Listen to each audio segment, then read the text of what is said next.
Hello viewers, আজকে আপনারা যে সাইনবোর্ডটা দেখতে পাচ্ছেন এটা কিন্তু পীরেরহাট সরকারি প্রাথমিক বিদ্যালয়। এইখানে এখানে একটা স্কুল আছে বর্তমানে।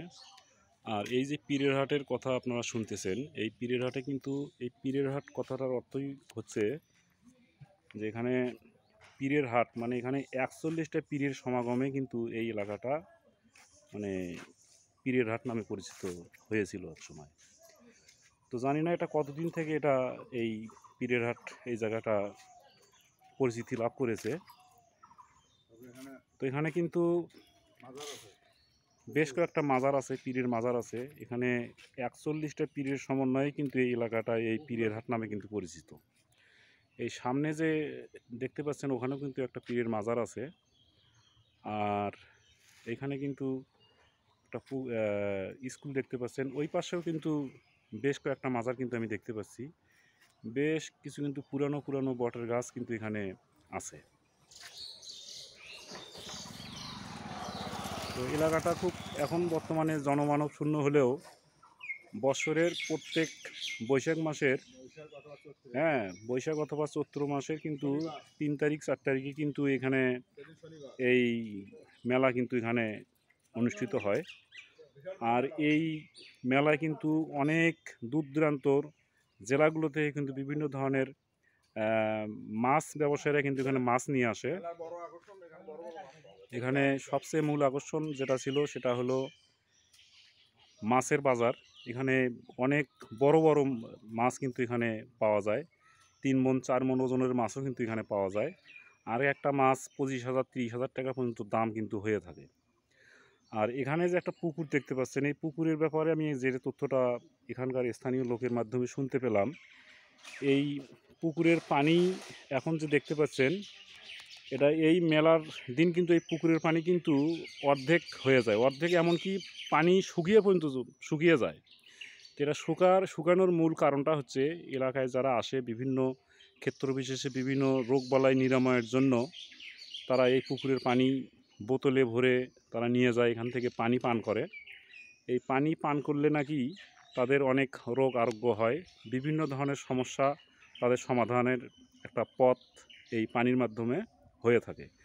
যদিও এটা কুসংস্কার, কিন্তু আসলে এখানকার লোকজনেরা এটাকেই বেশি প্রাধান্য দিয়ে থাকে।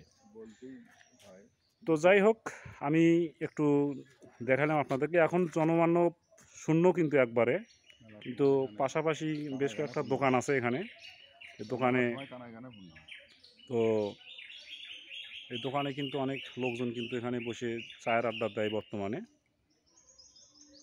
তো এখানে কিন্তু একটু 1 ইঞ্চি জায়গা পরিমাণ কিন্তু এখানে ফাঁকা থাকে না যখন মেলা এখানে অনুষ্ঠিত হয়। পুকুরটা কিন্তু বিশাল বড় পুকুর। তো এটা কিন্তু জায়গাটির নাম কিন্তু এটা সাদুল্লাপুর থানার ভিতরে, ধাপেরহাটের পাশেই। ধাপেরহাটের পাশেই এটা পীরের হাট। মেইন ঢাকা টু রংপুরের রাস্তার পাশেই কিন্তু ভিতরে, একটু ভিতরে। দোকান থেকে কিন্তু এখানে আসতে হয়।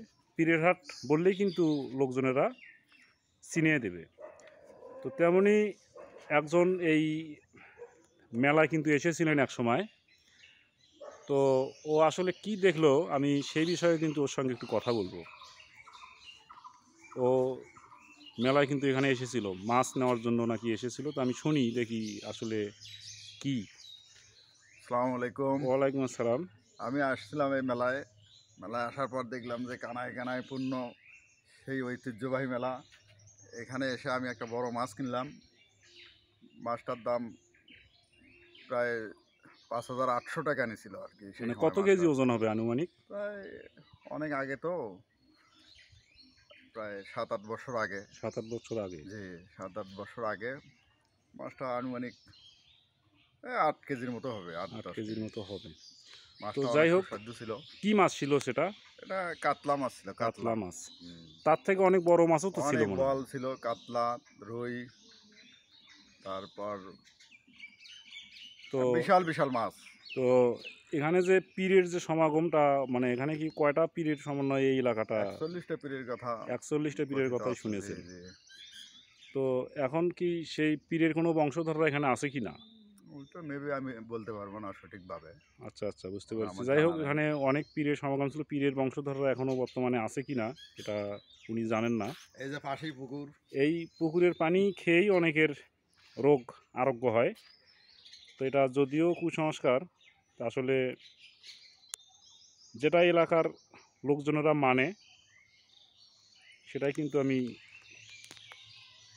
দেখানোর চেষ্টা করছি।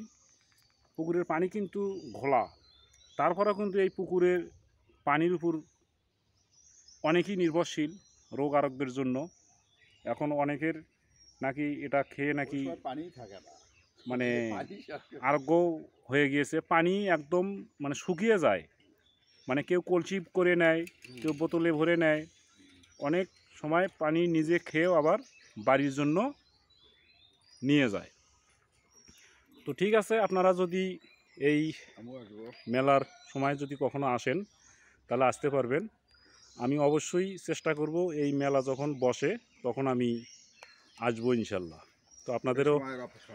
দাওয়াত থাকলো, আপনারা অবশ্যই আসবেন। ওকে, সময়ের অপেক্ষা। আসসালামু আলাইকুম, ধন্যবাদ।